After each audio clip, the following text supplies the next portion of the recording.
Hi, I'm Cassie Kozyrkov, and I'm going to do a little candid walk around a city video for you. I did this with Edinburgh last year.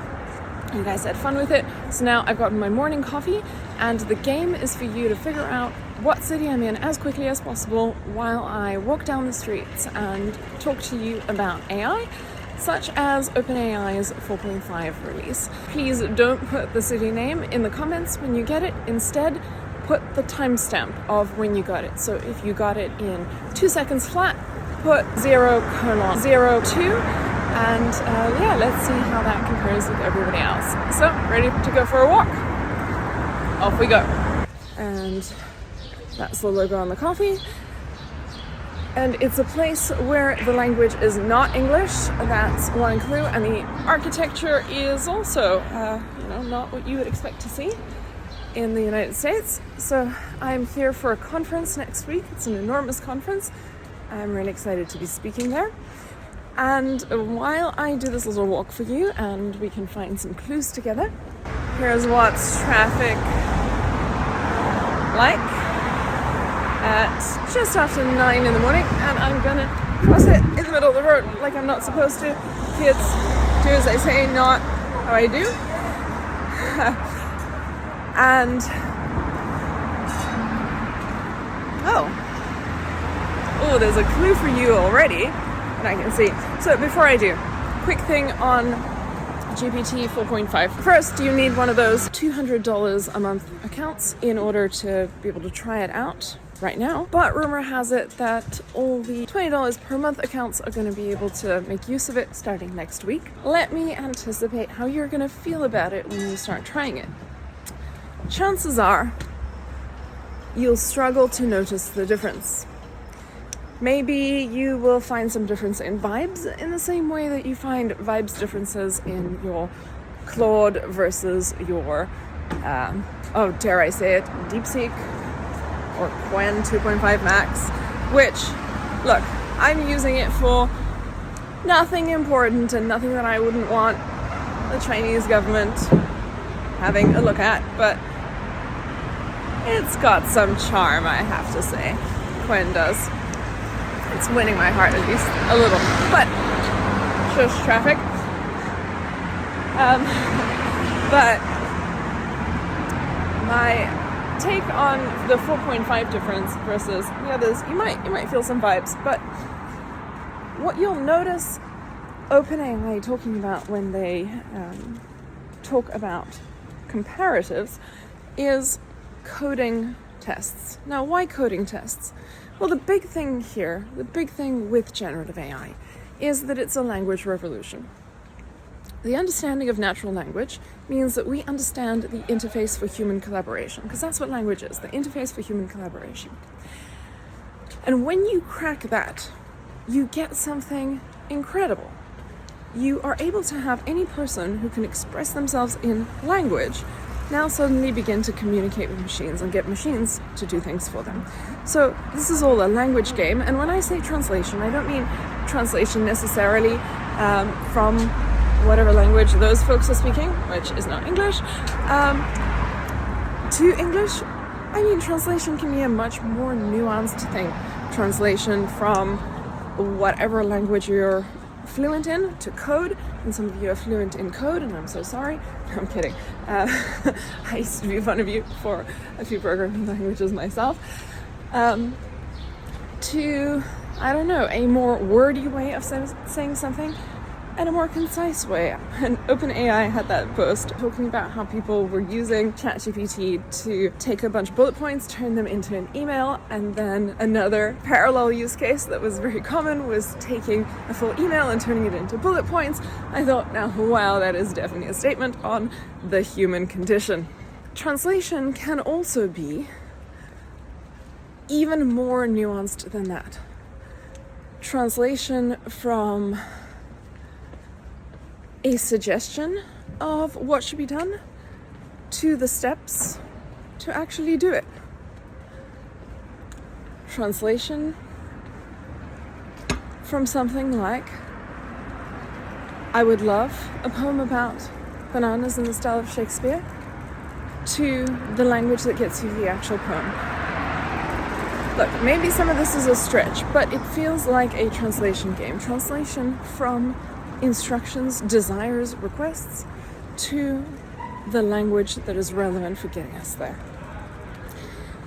And so when we think about evaluating these translation machines, if you will, the easiest cop-out thing, if you're going to evaluate at scale and if you're going to convince the world that you've got something good, the easiest thing is math and coding. Why? Because these are languages that we translate to from our natural way of expressing ourselves that have a lot less ambiguity in them than a human expression. So you're listening to me talk, and I hope I'm making myself understood. But when I use that word hope, and when you hear that word hope, we probably hear different things. You mean something different from what I mean. And we're sort of inter-understandable, but, not perfectly. And that's because our natural idiom, and poetry even more so, is very expressive, but has a lot of ambiguity. If you're a great poet, you tend to want to say a lot with very few words, which means very expressive, very ambiguous. Whereas the mathematical and coding languages, they want to say very little with a lot of words for control. That gives you control. That means that you know exactly what you're saying, and what you're saying lands on whoever's listening. If it's programming, lands on the machine in a way where there is no ambiguity and you get exactly what you were trying to get. So those will be the tasks that are going to be easiest to compare performance on, because there's a right answer at the end of that rainbow. That's what's happening there. Whereas some of what you might like to use these models for, like, generate me a shush motorbike, generate me a image of a motorbike from the future, or generate a great customer experience for a chatbot chatting with my customers, or generate a performance review for a middle to low performer that I can edit myself, that's got fairly good form. Those types of things, well, how do you really compare what's better if they're both pretty good, if both versions are pretty good?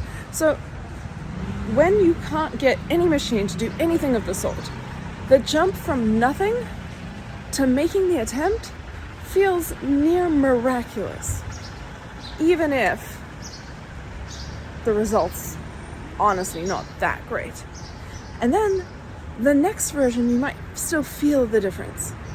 But after a while, you get a little plateau. It's kind of hard to tell what you're getting at the individual level. But for an individual user, it can be about vibes. If you like Claude's vibes more than you like ChatGPT's vibes, that's all fine, that's enough for you. How do you actually compare performance where it matters and performance at scale? Because the thing for individual users, again, is that vibes are enough, and if it feels useful to you, you will use it. And it doesn't even have to be useful, it can be amusing, or it can be like what I try to be, which is amuseful, a little bit of both. But when you want to do this at enterprise scale, or when you want to talk about performance and make that statement for the entire world to get behind, well, scale demands to be measured. So what's easy to measure? Translation into situations where you are guaranteed a right answer. Mathematics, coding, those types of tests are great, because if you don't make yourself understandable to the computer in the right idiom for that programming language, you will get a big fat error. Garbage in will get you nothing out in some sense. Whereas with poetry, hey, a garbage prompt, a garbage request could get you some serendipity out. Who knows? There's a lot more volatility there. But it's also hard to tell between versions how much better one is than the other, because value is now going to be in the eye of the beholder. Totally fine for the individual user. Totally fine, no problems. Except that individual users might not be able to see the difference between your 4.5 and your 03 mini or your 4.0 GPTs. But what about enterprise users?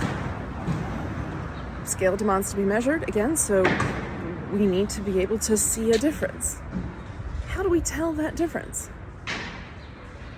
Well,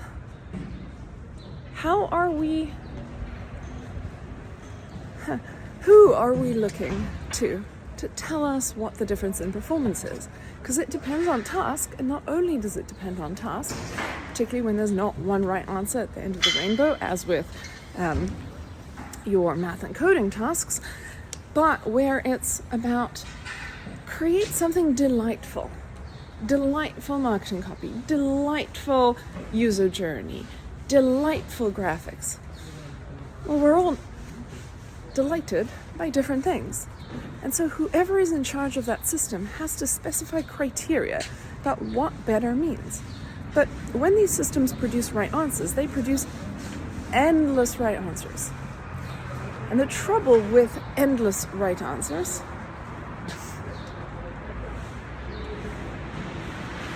they're hard to compare.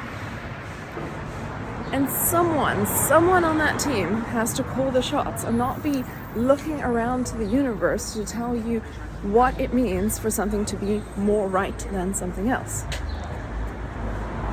When the tasks are creative, someone is going to be on the hook for having taste and having taste at scale and doing a,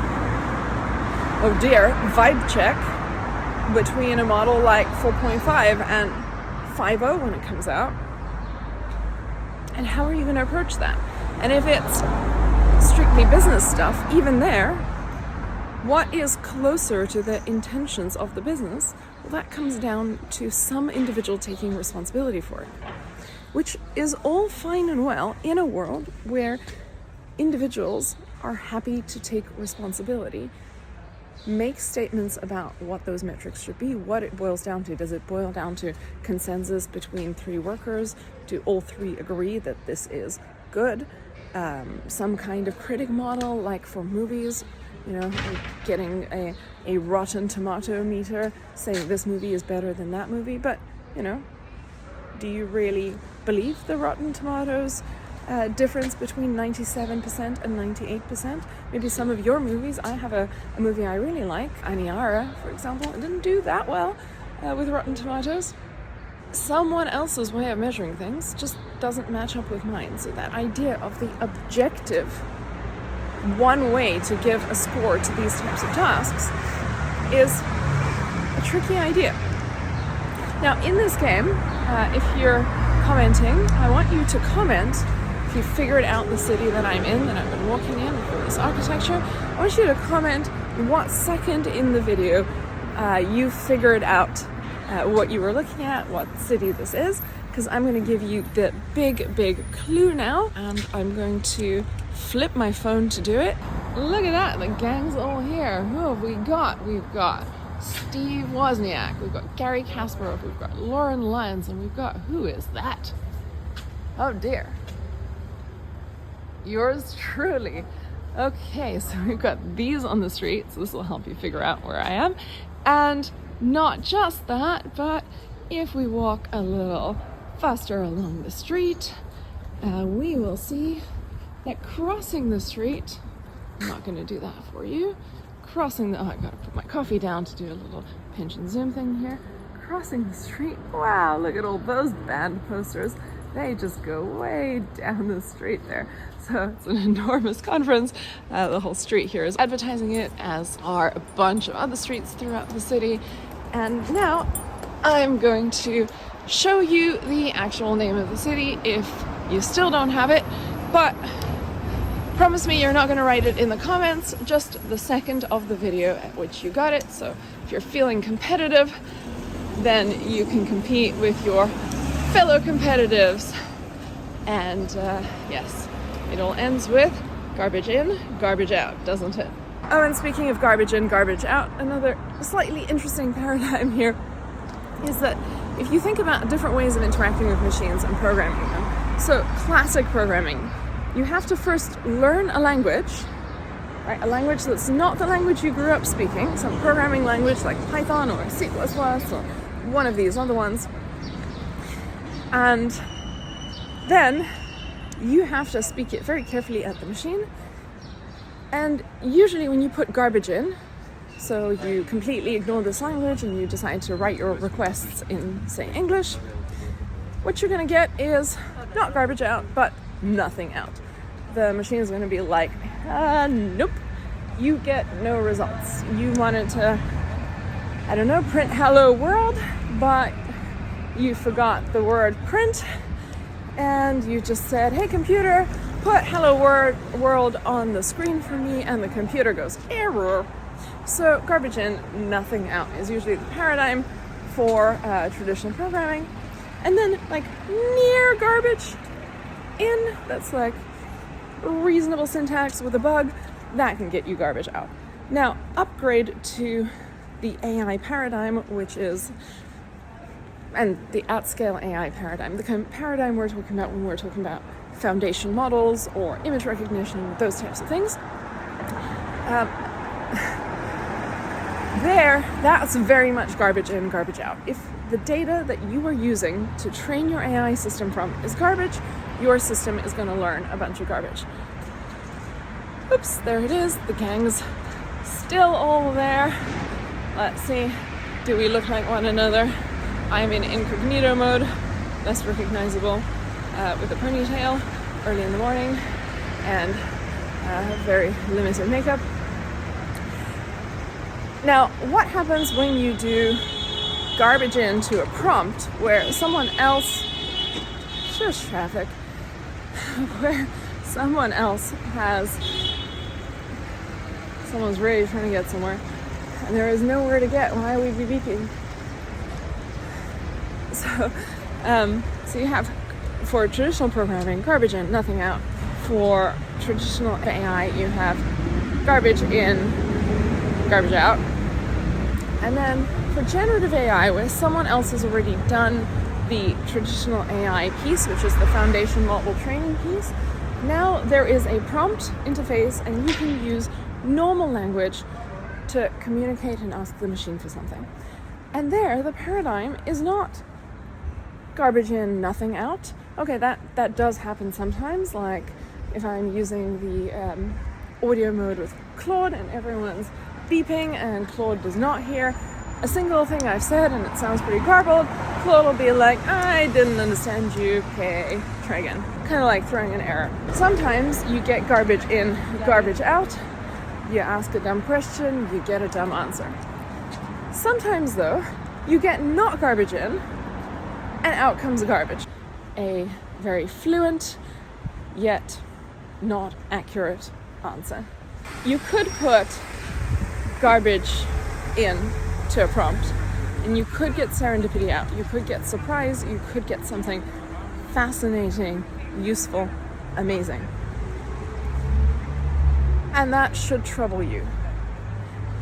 The reason it should trouble you is that this will encourage people to start sloppy, not really get their thoughts in order, and then expect good results, because sometimes you get good results. It might even remind you of random reinforcement schedules for rewards, where animals and humans become more quickly addicted to reward seeking. Then you make the schedule of giving the reward a little more random. So you see apps doing this all the time. Instead of every action that the user takes paying off with a reward, it will be a random set of actions, so the user is then more motivated to keep trying. So here as well, your bad prompt will randomly give you good results. That's one behavioral outcome we can see. But the other thing that we really should look at carefully in the face here is the kind of control you get with traditional programming. The nothing out and at best garbage out when garbage goes in keeps you honest, makes you, if you want to get machines to do things for you, makes you try hard to express yourself well. The garbage in, garbage out paradigm of data science means you can be lazy but eventually your laziness is likely to catch up with you. And the garbage in, potentially something good out paradigm of generative AI is troubling. If you actually want to do prompt engineering, you're going to be doing two things. You're going to be trying to make that prompt as precise as possible to get what you actually need out on the other side. That's one of the sides of engineering. And then the other part is, of course, an engineer respects the greater systems that their code or their results are going to plug into. If then we can have sloppy expression and expect really good results to come out of our sloppy expression, and we're going to randomly really get some bangers, this will encourage us to be more sloppy in our expression with machines, meaning that the level of control of what we get out is going to go down. And sometimes I do want to be surprised and delighted. Sometimes I do want to have a poem about bananas in the style of Shakespeare that gives me a surprise, laugh or unexpected thing in the middle. But sometimes, damn it, I just want 2 + 2 to be 4. Sometimes I want my customer accounts, all the time, to be handled correctly. And when Jensen Huang of NVIDIA, talking about whether or not there would be programming and programmers in the future, what I'm happy to join him in anticipating is that the particular programming languages that we have come up with that are deeply unnatural, from Python to C++ to there's a programming language called Intercal. It was designed to be the most annoying programming language that ever did get made. And the thing about Intercal that I love in its syntax includes having to say please to the machine, right? Anybody noticing any similarities between that and prompting? But you had to be the right amount of polite, because if you said please not enough times, your code would not work. And if you said please too many times, your code also would not work. So I feel like we're living in a revived Intercal paradigm here. And it was supposed to be a super annoying language. Yeah. Anyway, that was one made-up language, and so are all these other ones. You may love your C++ or your Python, but they are not our natural means of expressing ourselves. They are just a way to exert control over what you're trying to get the computer to do to minimize the surprises. And so if what Jensen is saying about programming is that some of these languages will become less relevant, I absolutely see that. Sure, why not? But what I don't see becoming less relevant is the programmer's skill in expressing themselves precisely so that we can eliminate surprises if we need to. And how do you express yourself more precisely? Usually more words. Usually you start to define your terms extra carefully. All the things that we are seeing with the evolution of prompting where results matter.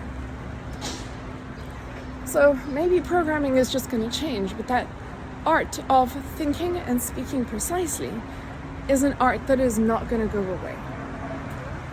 I think the best of us, the best of humankind, is already able to communicate of that whole range of language, from poetry with its extreme expressiveness and its extreme ambiguity, all the way down to mathematics and programming, a way to say very little, very, very precisely, with a lot of words to give you a lot of control, much less ambiguity, and of course, as a result, much less expressiveness. We're going to have exactly those paradigms going forward. We've always had them. And I think if you want to be a true polymath, now is the time to start practicing being able to communicate at whatever level the world demands of you in that moment. But to summarize, this is all about language. That is why this generative AI revolution is really winning hearts and minds, because for the first time ever, we have cracked the interface to human collaboration, which is language. Without language, it's hard to make sense of the world. It's hard to collaborate with others. So this is what this incredible new paradigm stands for. Programming is not going away, it'll just change. It is the art of speaking and thinking precisely. And as we get better and better versions of GPT and other models like it, it will be harder and harder for us to be able to feel as individuals what the differences are between those performances. We'll just have a little vibe check, but it'll be hard to say what the improvement is unless we use as our measurement paradigm those situations where it's easy to express the notion of a right answer, or where we play the much more expensive game of turning to crowds and seeing whether we can have crowds and their law of large numbers from measuring small differences tell us a little bit about what the current sampled segment of the population finds palatable versus not. To bring it all home, the better these versions become, the more we'll see math and coding being what the benchmarks are about, and logic puzzles with one right answer, and it'll be harder and harder to tell how they are better at what we think of as creative tasks. I'm Cassie Kozyrkov. Don't forget to pop in the comments the timestamp at which you figured out what city I have been walking us through. Mwah. Don't forget to encourage me to do more of these if you enjoyed it, and if you didn't enjoy it,